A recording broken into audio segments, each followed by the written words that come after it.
Welcome to Quill Sword Blogcast. Oval Office Meltdown. Much ado about something? So, that was fun, huh? I waited to do this blog because it's almost never useful to analyze fast-moving events. When events are going fast, it's best to rely on real reporters, the few that still exist, and let events shake out, if at all possible. Now, that's not to criticize the commentators that weighed in earlier. I found a lot of that commentary very useful. Special nods to Bill O'Reilly and William Spaniel, links provided below, for more measured and insightful commentary. For me, this thing needed some percolation before serving, but good general rules are just general. Good for me and a whole bunch of half-baked commentators. No links provided, everyone has their share of stupid days. But not necessarily for O'Reilly, Spaniel, and others. So let's get to it. Trump is not going to abandon Ukraine. Zelenskyy is not going to mess with the U.S.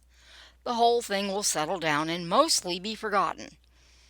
You can stop panicking if you're pro-Ukraine, and you can stop celebrating if you're anti-Ukraine.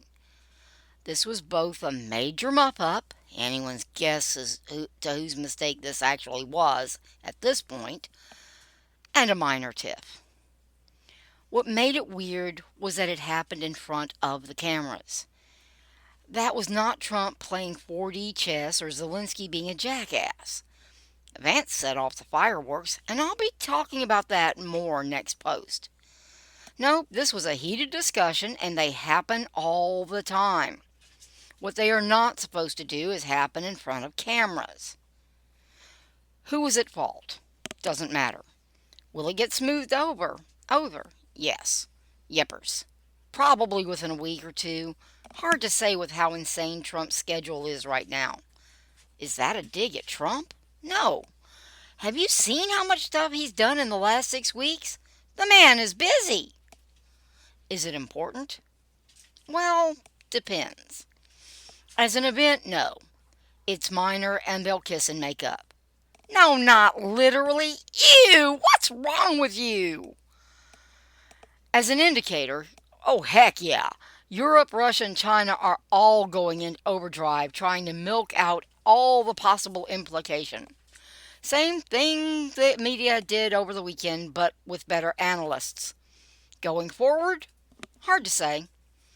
It may just be a tiny snowball at the crest of the hill. It may not ever even really get going, so it may never have any significant impacts. But then again, it may be a middle-sized snowball near the bottom of the hill. Not much momentum, but splashy when it hits bottom. This is what I suspect.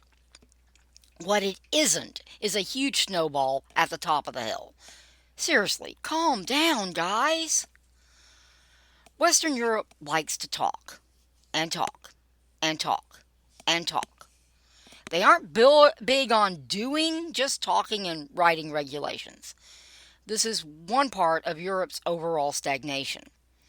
The possibility of the U.S. withdrawing aid has never been real to the Western European leadership until Monday.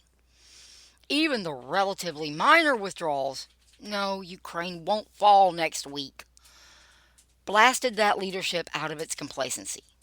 This is a good thing long term, but don't get attached. Why not? If Zelenskyy believed that he could get what he needs from Europe, he wouldn't be so quick to try and patch things up with the U.S. Zelenskyy is a bit of a history buff. If something hasn't worked historically, he's not inclined to think that it will work now. Europe has talked big since the invasion, but it hasn't delivered as well as it should or could have. Instead, it relied overmuch on the U.S. and now can't quickly come to Ukraine's aid, even if they were finally willing. Europe doesn't yet have the industrial capacity to supply weapons and shells sufficient for an actual war. Even if the blow-up in the Oval Office was enough to blast Western Europe out of its complacency, they are a year or two from being able to really step up to the plate. That's okay. It looks like they're finally on deck at least. But be surprised if Coach has to prod them from the bullpen a few dozen more times. Russia's a whole different matter.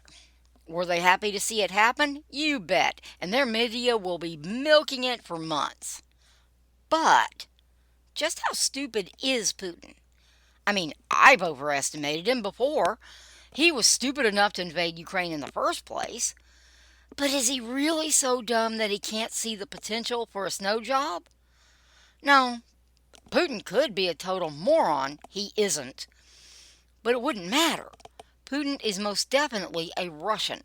Both vodka and paranoia run in his veins. So the important question is, how is the Russian leadership actually viewing this? I don't know. Neither do you. Nor do the experts. Frankly, with only 5 days in, I doubt the Kremlin really knows. They are probably still in analysis mode. Being former Soviets make that over-analysis mode. It boils down to whether Russia sees an opportunity or a setup. I couldn't care less what the Russians are saying right now. Let's see what they do. That's going to tell us more than hours of debate and Russian talking heads ever could. Does Russia's view hurt Ukraine? Not yet, and probably not at all. It's way too early to tell, and too many marbles are in play. When the shooter is Trump, it's impossible to guess more than one step at a time. Shooter? It's the biggest marble in the game.